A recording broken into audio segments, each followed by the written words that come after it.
when I started this big kind of awakening within myself, like another level, I had this overwhelming feeling for months just to throw everything out. I only live in a little flat because I want to and I like it and it's just suits me, but it was still full of rubbish. You don't believe the number of things you kind of accumulate. And what I was going through was an inner clearing of everything out. What really matters to me? What is relevant? And so much isn't. Doesn't matter. We hold things on within ourselves that don't matter and we get stressed about them. I was going to the bloody recycling tip day after day after day. They're saying, it's you again. Yeah, more stuff, more stuff. After that I stopped because I had nothing else to throw out. I went through a process and, I'm quite a clean fella, but I'm not obsessed with it. But I wanted to clean everything. Cleaning everything constantly. And what I realized that I was doing is I was externalizing what was happening within me. And it was such a wonderful experience to clear out external expression of it, but the inner clutter, to start to realize what really matters. So much that winds us up and diverts us and pulls us into mind and stress doesn't matter. I have this thing. I say to people, if you were on your deathbed and had 10 minutes to live, would what's stressing you now matter? Well, no. Well, the great trick is bring that here into the now and don't let it matter now. Oh, well, what she said about me, it was disgusting. Doesn't matter. She'll say something else tomorrow. What does it matter? All it matters is we are consciousness having an experience. And we know that we're consciousness having an experience. And taking responsibility is taking power back.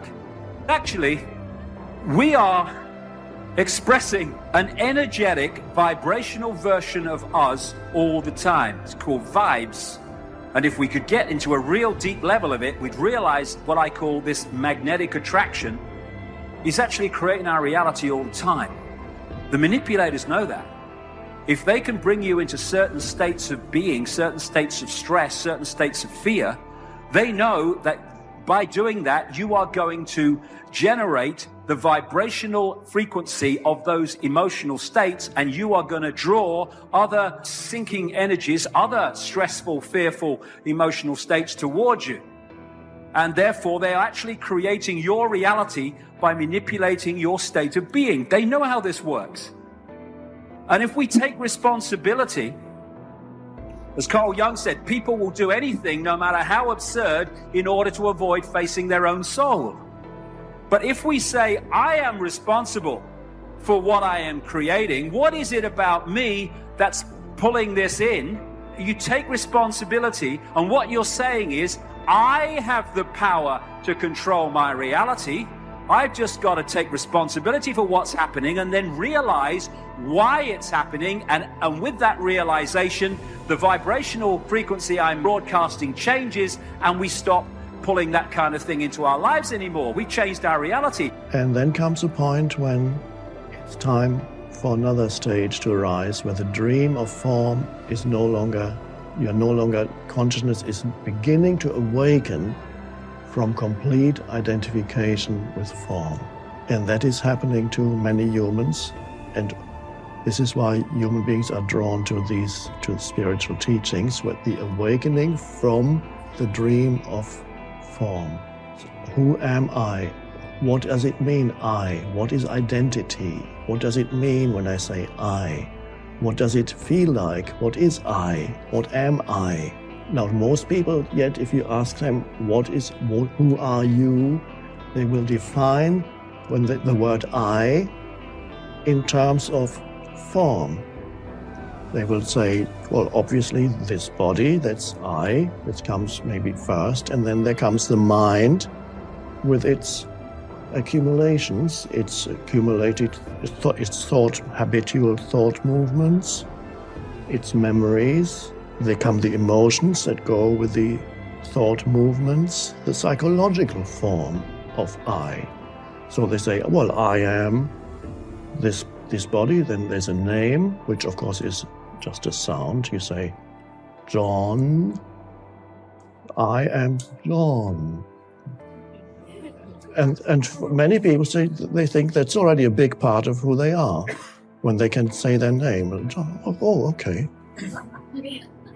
And then they add a little something else. I'm an architect. Oh, okay, we're getting even closer to who you are.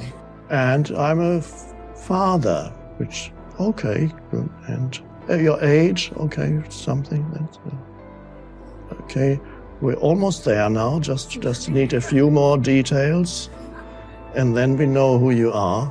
And so you can put it on a piece of paper, a summary of it, or if you want a detailed account of who you are, you can write down your life history in a book, and it becomes your autobiography. Oh, that's interesting. Now we know who you are. And if that's not enough, and if you think there may be hidden parts of me, then you can go to psychoanalysis for 10 years, and then all these hidden memories and hidden desires and feelings that you had when you were 4.5 years old towards your mother and your father and your grandmother, and what they all come up, and then you can add that, and then, okay, now I've got it. I've got my autobiography, and I've got, that's I'm me, I'm complete now. And then you look 50 years later, which is not much on a universal scale. 50 years is very little. I know that now. I thought when I was 20, 50 years was a lot. I'm a lot older than 50, by the way, but that's the body. The 50 years pass, and what's left of the body and the psychological me, that entity in the head with its history, what's left? Nothing. This has happened because in so many ways, people have put these things into your mind, what is good, what is bad, what is high, what is low, what is up, what is down. Because of this, you have never paid attention to every aspect of life, in the sense, maybe humanities people and lawyers, you never paid attention to these things. I spend a lot of time paying attention to all kinds of creatures, ants and grasshoppers and worms and everything. If you observe, let's say, an ant, or let's pick up something little more than an ant, like a grasshopper, it's easier to see him.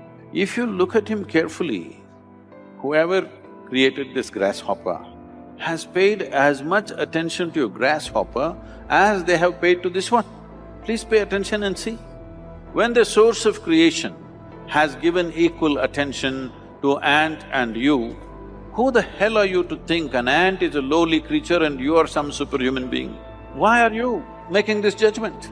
Creation has not made this judgment. You may think you're superior simply because you're in a latent manner, you're walking on this planet, but that's not true. The fact of the matter is like this. See, if all the worms on this planet, right now if all of them die, all the worms, in about 12 to 18 months, all life on this planet will cease, everything, including you and me. Suppose all the insects die today, in something like 2.5 to 4 years' time, all life will cease. But if all the human beings die, the planet will flourish. Yes, we make good manure. If human beings go away, right through this building trees will grow, isn't it? Yes or no? Everything will flourish. So, who the hell is telling you that you are the most significant life? This idea that the cosmos is human-centric is a stupid idea. In this cosmos, even this solar system is a tiny speck. Tomorrow morning if the entire solar system evaporates, nobody will notice it. That's how small it is. In that tiny speck, planet Earth is a microspeck. In that microspeck, Bengaluru is a super microspeck. In that, you are a very big person with great self-esteem. This is not a simple problem. People suffer this for their whole life without handling it. Essentially, it is just this. You have gotten yourself into a place where most human beings are in this place, you get yourself into a place where you cannot handle your own thought process and your emotion.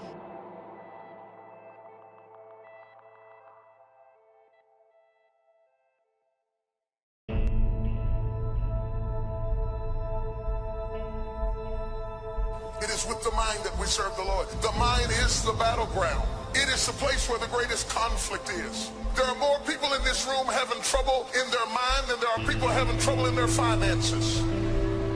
Every thought that I have started with a question. What's wrong with me? Let me tell you what happens when you ask that question. That question will attract a million answers. The moment you say, what's wrong with me? The devil has a list, everything. He'll show you everything from your genetics to your jawline to everything. I mean, he'll just take everything. But your questions direct the integrity of your thoughts.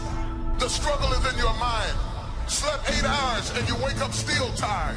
Your mind has been in turmoil all night long. You've been wrestling in your sleep. Your body went to sleep, but your mind is still caught up in a warfare. Your mind is the battleground.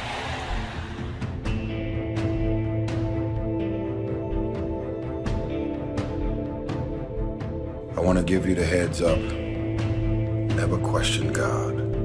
When you're about to transition from one career move, one relationship, or one situation to the next, it's because you've gotten every confirmation in the world that it's your season to transition from where you are to where you're looking to be. Don't underestimate yourself. You do what you can do, and God will do what you can't do. Take the initiative. Throw your net on the other side. Be ambitious. Reach. Ask for help, not because you're weak, but because you want to remain strong. And expect things to get better for you. Just because people let you down, don't give up on God, who never will. Just because you lost a job, don't stop trusting that God is my provider. When someone closes a door in your face, God allows them to close the door in your face. All God wants you to do is walk up the hall. Because I can promise you, he got a better door that he wants you to go through than the one that got shut in your face. That's a fact. The door is closed for a reason. Because God just wants you to walk up the hall because he got another door. And when you open it and get behind it, you ain't gonna believe what's back there. But you will never get to it if you stand in front of that door crying. God is the creator of all doors. I'm gonna just go see what else he got for me. You think things are gonna just go your way? Well, they're not gonna just go your way. You gotta make them go your way. You think things are gonna just happen for you? Well, they're not just gonna happen for you. You gotta make them happen.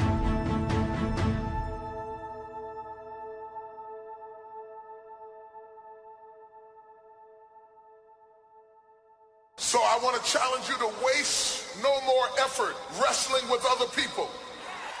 Your destiny, your future is not predicated on the decision of someone else. You wasted too much of your life trying to change other people's mind about you.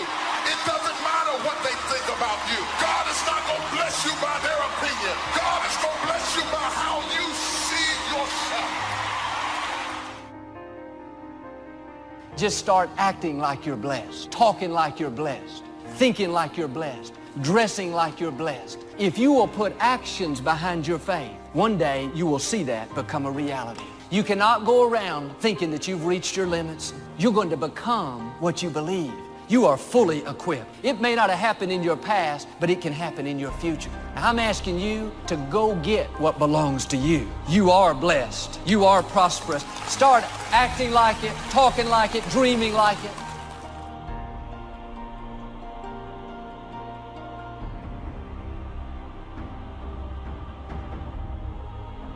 People who have not accepted greatness for themselves, these people don't study, ladies and gentlemen. They don't have time for personal growth and development. They don't have time to work on their minds. People can affect us.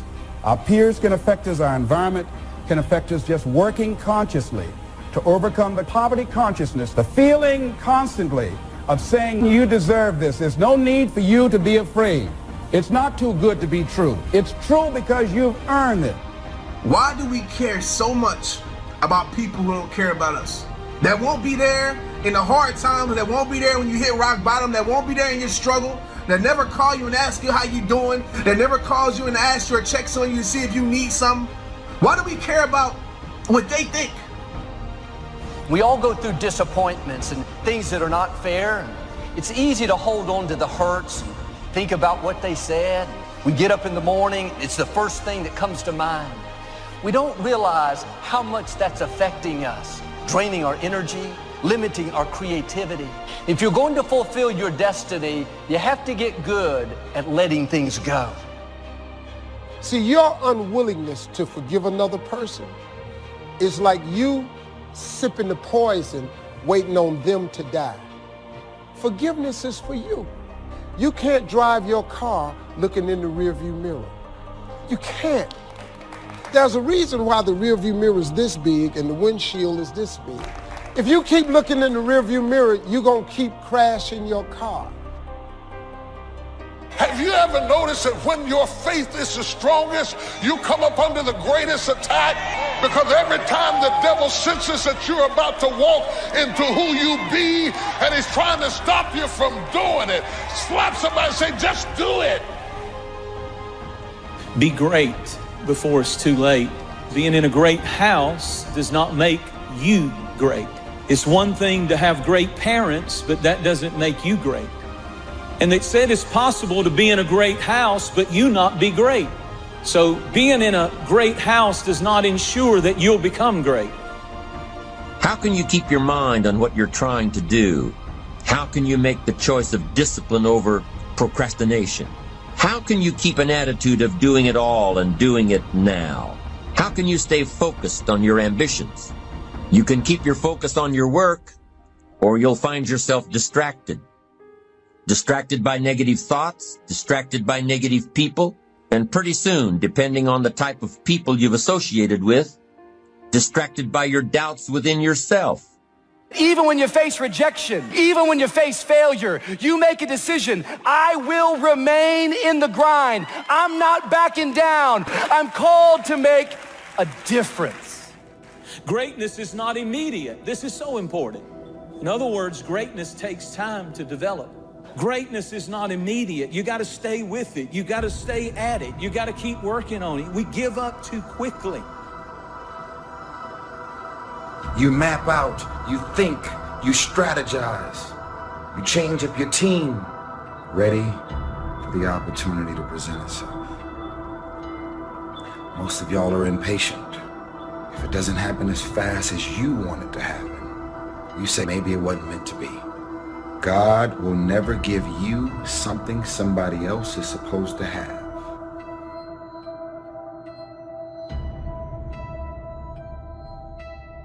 I want you to write this down.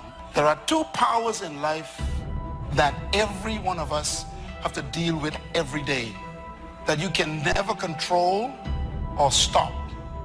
Is time and change. You cannot control time. You cannot control change. What's at the core of achieving the good life? The major key to the good life. It is not in mastering the attributes of leadership. Every day in 1,000 different ways, we are trying to improve ourselves by learning how to do things. We spend a lifetime gathering knowledge in classrooms and in experiences.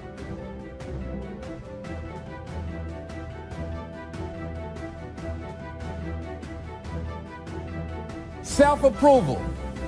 That's a very challenging area. Ladies and gentlemen, that's where most people get stuck. That's a stage that a lot of people get there and they never move out of that area. Why? Many things can contribute to our not approving our dreams, our not feeling good enough. A lot of things can contribute to that.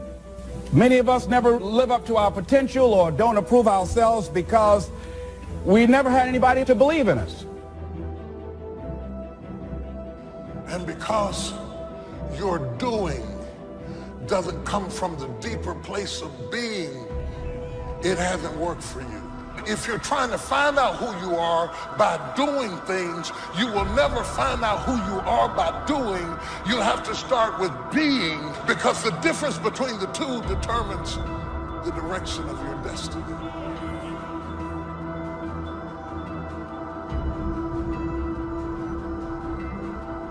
I need to embrace the suffering. You know, there's something powerful that once you just sort of embrace the fact that in order to achieve something big, you've got to get rid of these distractions, you're probably going to have some suffering to get there or some sacrifice to get there. And so once you've embraced and decided that this suffering, this sacrifice you're making is an indicator of progress. Suffering and sacrifice and hard work is an indication of progress towards our dreams.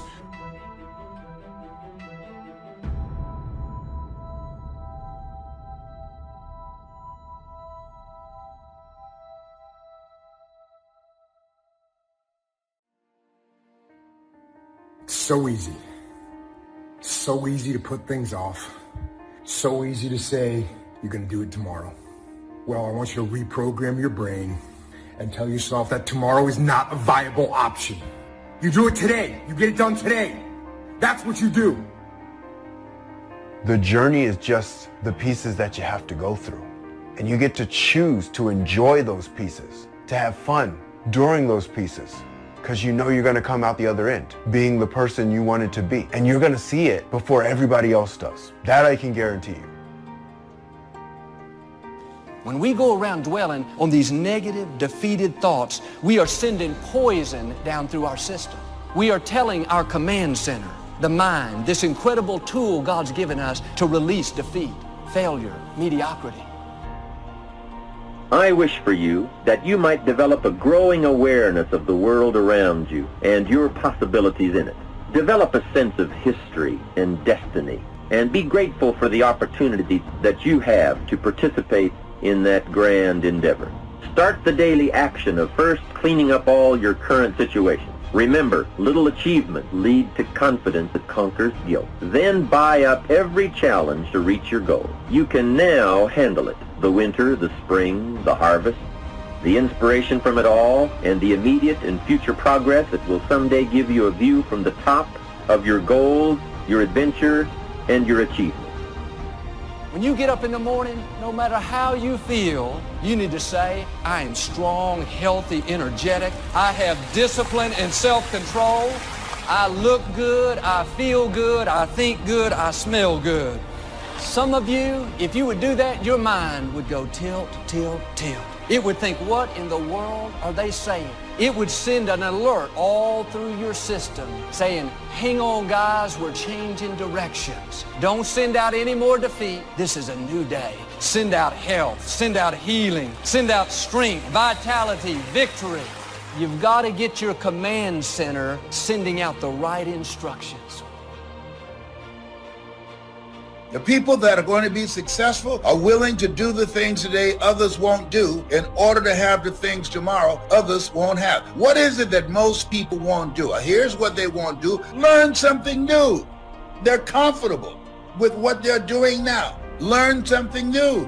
You need to learn how to control your own destiny. Be your own boss. That's what time it is. Most of the time, your challenge is you're not solving it quickly enough. You're not getting totally certain. Certainty is so huge. Flood yourself with certainty. And then most people don't understand you can obliterate most problems with just massive action. I see people hem and haw and make excuses all the time when challenges arise, and it would have just been solved if you'd have decided, you'd have been totally certain, and you'd obliterate that problem with some massive action. How great to have a mind to expand and a soul to nourish, to have hands that can feel, a heart that can experience, a soul that can soar, a mind that can inquire and learn, a body that can respond, to know love, sadness, hope, disappointment, accomplishment, failure, thrills, appreciation, wonder, frustration, confidence, courage, impatience, contentment, expectation, fulfillment, beauty, and harmony. To have all this happen to one is one thing. To know it is all happening is much more. What stress really is when a problem comes up is the fear of loss. And what you do is you begin to give this a disempowering meaning, and you begin to feel like you're going to lose something. Which is why having a process means so much to me, because when I know I have a process to solve a problem, I'm so much less fearful of the loss or the stress that it's going to cause me. When you begin to get these feelings, it's where your focus is going that's causing this stress level to rise in you. And my hallucination for many of you is that when a problem arises, you begin to focus on the problem more than the solution. You begin to magnify your stress level, make a disempowering meaning, which is this fear you're going to lose something. If you're still wounded over a position you lost, you'll go to that new company defensive, not friendly. You're treating them based on what you've been through, but they had nothing to do with it. It's much more freeing when you learn to let things go. God will be your vindicator. He'll take care of who did you wrong. It's not your job to pay people back. They hurt you once, don't let them continue to hurt you by holding on to it. It's easy to say, I have a dream. That's easy. You can say that when the enthusiasm is there. You can say that when you have enough money in the bank. But I'm telling you, it's hard to say, I still have a dream. I still have a dream. Can't you say that after your friends turn on you? And after the people that you're doing it for stop believing in you?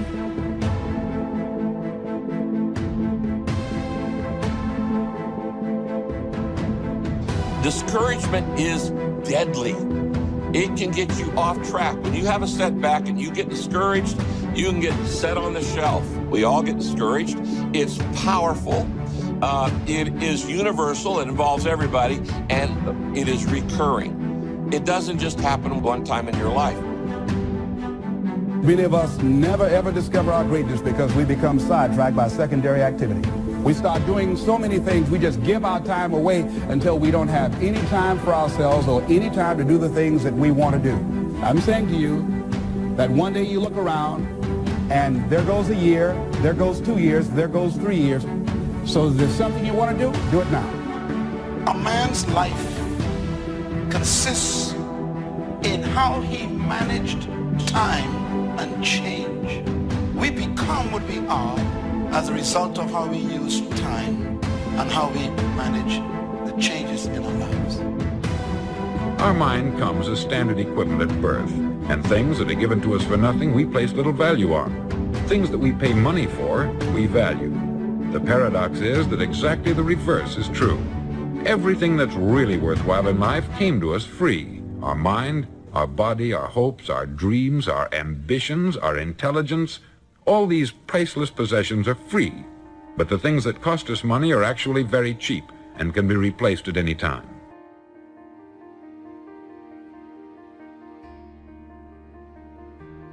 Use your power to create a new beginning for yourself. Find something that you love. I didn't come here to work for someone else. I came here to live my calling. A job is what you get paid for. A calling is what you're made for. I invested in myself. I couldn't afford to do it, but I couldn't afford not to do it. All disciplines carry through to affect all parts of our lives. If we're disciplined in just one area and lazy in another, guess what? The bad habits in one area of our life will eventually destroy our self-discipline in the areas we've been working on. Discipline is a set of standards which we've selected as a personal code of conduct. Discipline is the mind being trained to control our lives. Discipline is imposing on ourselves the requirements for honoring these standards. The most fatal deterrent to self-confidence is guilt. Not doing all you know how to do to the full extent of your present ability weakens the foundation for confidence. The biggest part of worry comes from the lack of this personal confidence. And lack of confidence comes from two major things. First, no goals or plans. And second, no daily discipline to achieve. So listen to the voices of creative experience. Let nature, experience, wisdom speak to you and teach you. Remember, both opportunity and challenge await action.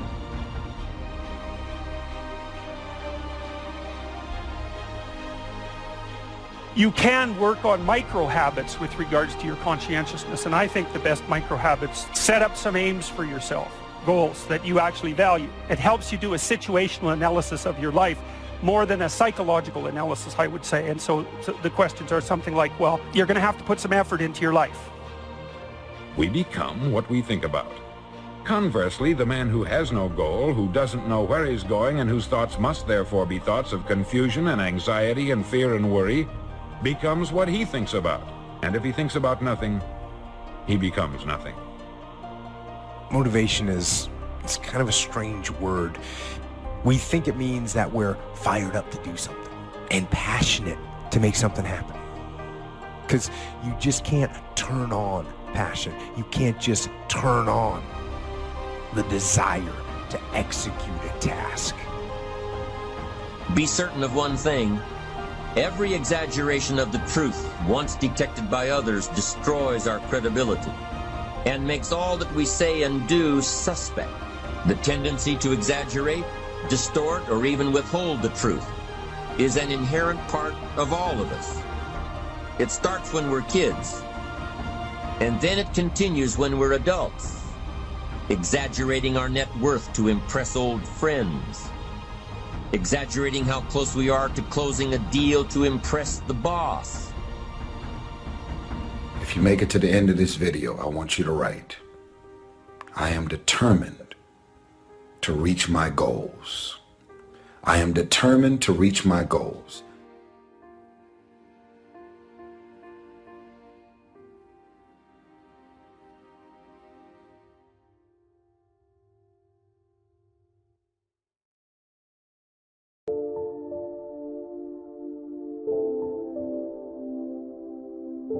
Human beings are the only life on earth that has this incredible capacity to change the course of your life. No other life form can do that. Every other life form except humans seems to operate simply by instinct and the genetic code. In the winter, the goose flies south. How often? Answer, every winter. If you said to the goose, hey, it'd be better this year to go west, he ignores that advice. And the reason is because he cannot make choices and listen to advice of something that might be better. He has to obey instinct and the genetic code. But now jot this down, not human beings.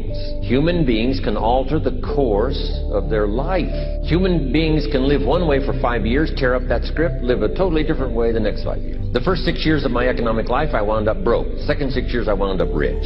Someone says, how did you do that? Here's number one, I discovered I was not a goose. Someone says, don't you have to do the second 6 years like you did the first 6 years? And jot this down. No, you don't have to live the second 6 years like the first 6. You can use all the information and all the advice and repairing all of your mistakes and adopting a new and refined philosophy so that the next 6 years can be totally different than the last 6. No other life form can do this. See, if you were a tree, you'd be stuck. As a tree, if you used up all the nourishment that was around you and you couldn't change location, see, you would die. But that's not true. Human beings can change location. Go north, south, east, west, live here for a while, live somewhere else for a while. So that's a note to make. You can greatly alter the course of your life. Now here's the next note to make. 5 years from now, you will arrive. The question is where? This is for mature people now. If you keep up your present disciplines and keep up the present pace that you're on, where will you be in 5 years? Boy, it's easy to say, hey, I haven't really thought about that. So now make this note. In 5 years, here's the probability. You will either arrive at a well-designed destination or an undesigned destination. Well-designed or undesigned. And I promise you, 5 years from now, you really don't want to arrive at an undesigned destination. Because you may very well wind up wearing what you don't want to wear, driving what you don't want to drive, living where you don't want to live, maybe doing what you don't want to do, simply because you didn't design a better destination. Here's a habit that I do. Maybe it might be of some value to you. I get up in the morning and I start writing what great ideas that I can think of today that can improve me and that will enable me to reach my goal. And I just let my mind flow. Sometimes I write 15, 20 ideas. Some days it's more difficult than others. One idea can change your life. One idea can turn your life around. Deciding that you're going to focus to develop your skills. The guy was the new owner of a baseball team that was in the basement of the league when he took it over. He went to the pitcher and he said, "What is your best throw?" And he said, "Well, I got a good curveball and I've got a good fastball." And he went on talking about his different throws. He said, "But tell me this, what is your best throw?" He thought for a moment. He said, "I've got a good fastball." He said, "That's all I want you to work on. Nothing else. Just develop your fastball." The next year, they went to the World Series. Most people don't know where their fastball is. Most people go through life never discovering what their talents are. Most people never develop their talents. They have skills and abilities, but if you don't nurture them, if you don't develop them, they will never serve you. Your gifts can take you many places if you develop your gifts.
This one simple principle will change your life.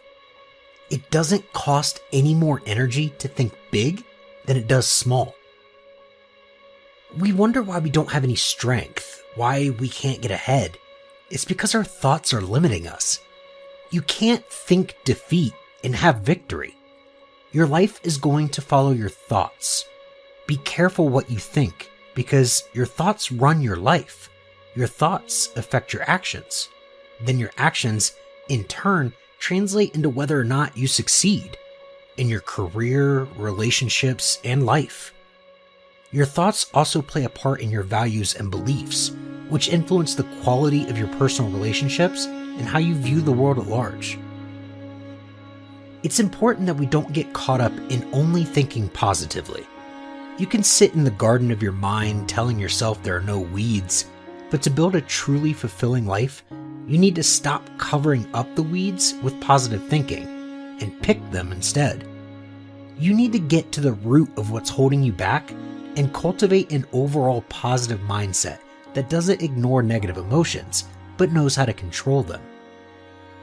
Do you blame others when bad things happen to you? Or do you look to yourself for the solution? When you take responsibility for how you think, act, and feel, you have an internal focus of control, and that's a key trait of successful people. This type of thinking lends you a deep belief in yourself and a positive mindset that allows you to get up and start over after a failure. From there, everything else in your life can fall into place. Remember, the only thing in life you can control is yourself. You can't control every event, but you can control how you react to them. Your mindset governs what thoughts flow through your head and how you feel and react to each one. If your mindset is poor, everything around you is going to seem all the worse. For example, you're at the airport and are unnecessarily delayed while going through security. Then the airline attendant checking you in is rude to you. Another airline worker overhears, apologizes, and bumps your ticket up to business class. Once you're in the air, are you fixated on the hassles you face in the airport, or are you grateful for your spacious seat and free cocktail? Do you think of the delay as wasted time, or as a way to take time and reconnect with yourself? Do you automatically revert to the power of positive thinking, or do negative thoughts take over? You can choose to focus on the negatives or the positives of this and any scenario. But if you choose to focus on what's bothering you, it will begin to negatively impact your life. You'll also attract more negative situations. You may punish your partner or others for not living up to your expectations, eroding your relationships and adding to more bitterness. By consciously choosing to focus on positive moments in your life, you'll begin to reframe your thoughts, cultivating an abundance mindset that is grateful and open rather than negative and closed off. Study your habits and form new ones. You can't form new habits and harness the power of positive thinking if you're unaware of your current ones. Are there things that set you into a negative spiral of self-doubt? Do you react to situations openly, or do you utilize defense mechanisms? If so, what are they? Perhaps you become agitated whenever you start thinking about going after a promotion at work. Your thoughts take you to a dark place, and positive thinking goes out the window. You begin to question your skill set, and then you wonder if you'll ever move up in your field. Maybe you'll just quit. Think of all the time you're wasting by falling back on this negative habit. Self-doubt is almost always rooted in fear, often the fear of failure. Doing something and failing seems like it would be unbearable, so your mind comes up with all sorts of reasons as to why you won't even try. If you give in to these negative thoughts, you might not fail, but you will stagnate, which is worse. As Tony says, if you're not growing, you're dying. If you fail, at least you can learn something. If you stagnate, you won't.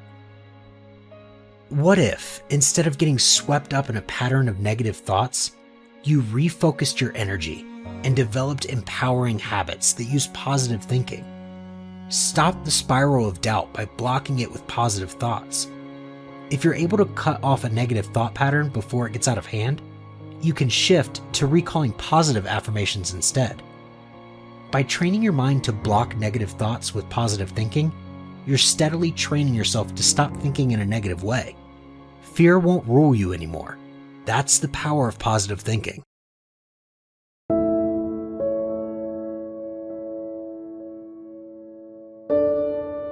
The hardest person to forgive can be yourself.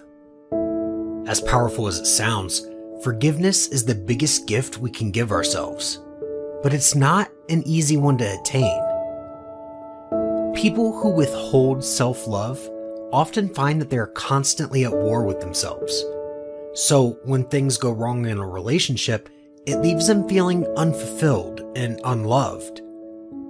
Having the punishing feeling that we have done wrong things in the past makes it difficult to forgive ourselves. This self-punishment we inflict upon ourselves means we are constantly holding ourselves accountable because we don't want to repeat the same mistake that has hurt the people that we love. Unfortunately, this negatively critical mindset will not do us or our loved ones any good. On the contrary, it will make us feel disconnected. It also breeds insecurity, fear, self-rejection, and self-hatred. These poisonous feelings stop us from finding true happiness and love. Humans, by our social wiring, are born to connect. We crave to belong, to love, and be loved. In this equation, the presence of another being or situation results in pleasant and unpleasant experiences. While we feel loved by them, we can also feel hurt by them. And feeling hurt, dejected, disappointed, or wronged is exactly the space we enjoy in our lives. When you forgive, you're instantly released from the emotional attachment that brings pain and suffering to you. With this release, the flow is released in your life as well. And in this process, you're ushered forward in your life, towards new possibilities. Forgive someone who has hurt you today. Just do it. Give yourself the gift. Do it for you. Unburden yourself from the toxicity of holding on to unforgiveness. Don't let it steal your peace anymore. Challenging emotions, including guilt and shame, can fuel addiction. However, when you learn to confront these feelings with self-forgiveness, you begin the process of healing. Learning to forgive yourself gives you the power to confront your past and let go of the memories that are caged within you. It can be great to have alone time, to have a bath, to cook ourselves a nice meal for one, but this isn't self-love. It's more self-reliance and self-sufficiency. Self-love, on the other hand, is inextricably linked to self-esteem, it being our ability to see ourselves as a flawed, imperfect individual and still hold ourselves in high regard. Self-love is the ability to not fall into a puddle of shame or self-hatred even when we mess up. It's trying new things knowing that we could fail without thinking of ourselves, therefore, as failures. Self-reliance is often something we develop because we have to. It can end up becoming second nature and can be a great skill that helps keep us going when we feel like we're out in the world on our own. But when it comes to self-love, it can often feel more challenging, more conscious, and less automatic. It is hard work. It looks like constantly speaking against our inner critic and trying our best to unlearn the countless unhelpful messages we've received. It is noticing when what we are doing is more self-reliance and questioning the often internalized belief that all we have is ourselves to depend on, that we would be bothering others if we were to ask for help. We all struggle loving ourselves, trusting others, coping with our emotions, communicating effectively, understanding ourselves, honoring our potential, and feeling relatively authentic, confident, and unashamed. And we beat ourselves up for not nailing these things 100% of the time. If we let others into the less filtered parts of our lives, we would notice that we're not alone in any of these struggles. So challenge yourself today by letting a loved one, a friend, or a colleague in on what might be really going on for you. Have that vulnerable conversation. But forgiveness of ourselves means having compassion for ourselves. And having compassion means being kind to ourselves. It means reminding ourselves that we are only human. Sometimes we will lash out at people who mean the most to us. Sometimes we will say or do the wrong things. But that's okay. Life wouldn't be interesting if we always had it together. It's about acknowledging how you feel about the situation, reminding yourself that you are only human, that so many others have also messed up and feel terrible about it, and remind yourself that you are worthy of compassion and of forgiveness. Today, I'm forgiving myself for not getting enough sleep, which caused my anxiety to rise as well as my irritability towards others. Today, I'm forgiving myself for taking on so much and often feeling like I want to quit. And today, I'm forgiving myself for being so hard on myself when things don't go my way. The people that love us the most will always forgive us when we mess up. We deserve to forgive ourselves as well. We deserve to be that trusted place for ourselves when we fall short.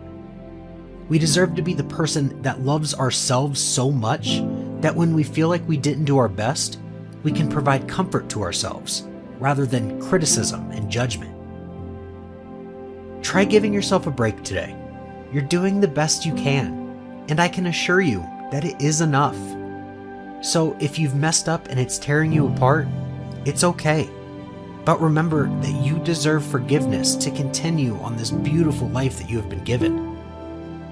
At the end of the day, what truly matters is that you can recognize your mistakes and correct them. With the endless possibilities of recovery, you now have the opportunity to seek forgiveness from yourself and others.